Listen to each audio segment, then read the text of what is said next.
Hey guys, welcome to my channel. If you're new to my channel, my name is Celia. If you're not new, hey again. Hey everybody, thank you for subscribing. I'm almost up to 1K. Woo! I really do appreciate everybody's support. You guys are really the reason why my channel is growing. My content is really getting spread out to everybody who needs information or just wants to know about Sisterlock journey or just any information on my channel that people are getting help from. You guys are the reason. Anyway, today's video we're going to be talking about Sisterlock myths and which ones are true, like which ones are not true. Some of them have like a little gray area, but I'll just like explain every myth or every saying about Sisterlocks. Some of them are about regular locks too, and we'll just talk about it. We're just gonna get into it, and I'm gonna let you guys know what I know from my experience and from what my loctician has told me. So hopefully it's helpful to you guys. So the first myth or the first saying that I kind of want to debunk is that Sisterlocks aren't good for thin hair, meaning, you know, loose textured hair, less dense hair, any kind of hair in that category where it's like finer or anything like that. I've heard the saying that Sisterlocks aren't really good for that hair. There's a certain type of hair that are good for Sisterlocks, when I have to say Sisterlocks are good for all hair types. The turnout of your Sisterlocks depends on the original state of your natural hair. And I've seen people who have thin hair and their locks are luscious and beautiful. Matter of fact, like when they have their locks, they're thin at first, and then when they start maturing, they get thicker and more luscious and beautiful. It's easier for people to have their fullness quicker with thick hair, which I've always had really thick hair, but that doesn't mean that somebody with thin hair is not going to achieve that full look. So I'm debunking that. You can have beautiful locks with thin hair.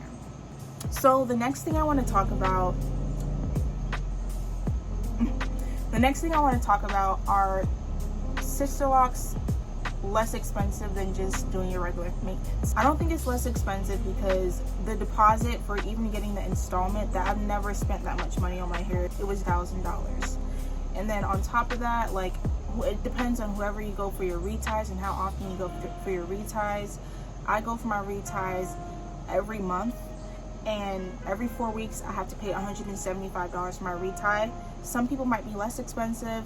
My reties cost that much because say there's something going on with my hair, like some slippage, or she has to spend longer time, it's all covered within that. So from my experience, I feel like Sisterlocks are more expensive compared to like my previous hair journey when I had natural hair.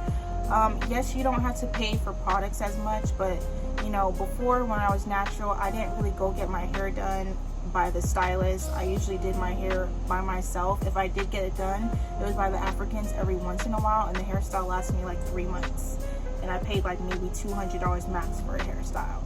But it really depends on you, how fast your locks grow, and the loctician that you're going to, how much she charges for the reties, how much she charges for the installment, and your previous history of how you were taking care of your hair and how much it costs for you to tell whether or not it's financially better for you. Next thing I want to talk about is do you have to, say you don't want Sisterlocks anymore, you want to take your Sisterlocks out, do you have to cut all your hair off? The answer is no, but it's going to take some financial sacrificing, if you know what I mean. But we're not even just financial sacrificing, you're going to be sacrificing a lot of time taking it out, which is why the majority of people just cut it off. You can definitely get your Sisterlocks taken out even when they're long and stuff like that. There's a combing out method. You can get it professionally combed out. It's just going to take a long time. And the way they do it, my loctician, I think she said that she charges like a flat rate for like a certain amount of hours, and then every hour after that, how long she spends taking out your hair, she charges a certain amount. I don't know exactly what the amount is, I don't remember, but you can find someone who can help you take the locks out, or you can go to someone professionally to take the locks out, or you can just cut them out. So you don't necessarily have to be bald in order to start all over again as far as being natural. Another thing that I've heard is like people thinking that you have to cut your hair in order to start Sisterlocks, because you know, when you start your Sisterlocks, it's very time consuming as far as installing it. So a lot of locticians recommend cutting your hair, but you really don't have to. There's really two main reasons why locticians kind of suggest that you cut your hair before you start your Sisterlock journey. One of them is for hair health. Like if you have a lot of split ends or your hair is not really that healthy and it's very damaged, they suggest that you cut your hair off so that it's starting really fresh and healthy, at a healthy state when you actually start your locks, so it'll grow better. And basically your journey is going to be more efficient when it comes to progressing to your locks getting mature. The second reason is time. If you want to spend less time doing your locks as far as the installment, and if you want to spend less money, because when it comes to you getting your Sisterlocks installed, some like have a flat rate for a certain amount of inches of hair, and then every inch hair after that they charge like $100 to $200. So it's more cost efficient sometimes if you cut your locks, but you don't have to have short hair in order to start your locks. Another saying that we can probably talk about that people say is that there's like no maintenance for having Sisterlocks, when really